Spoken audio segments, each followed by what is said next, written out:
Krista si pai huai sen martar te chuanin chumpui ang inni tin min thlir nge lalparam din turle lalparin chan turin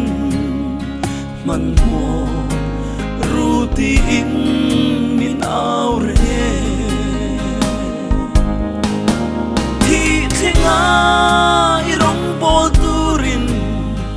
lalpa kalau kale itan so kaliye itan so kali irong na turengin min suai ro lalpa ilo alo fam kim thei na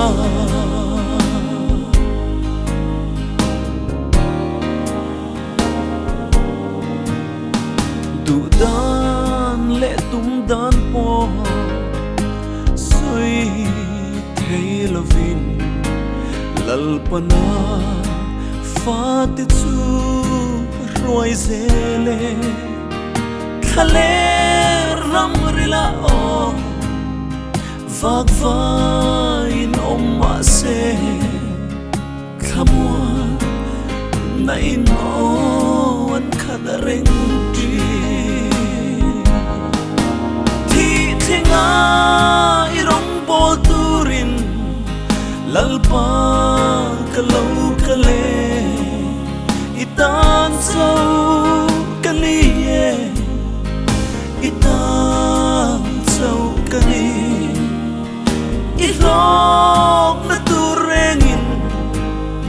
min suai ro lalpa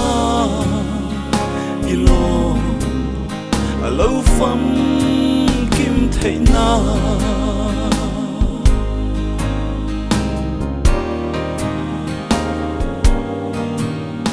Krista si pai huai sen martar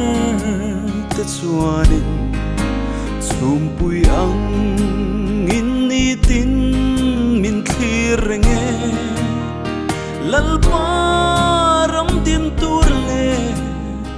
lalparin chan turin man mo ruti in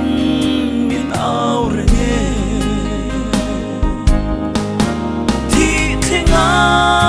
irong bol turin lalpa kalau kale itan so kaliye itan so kali irong na turengin min suai ro lalpa ilo alo fam thei na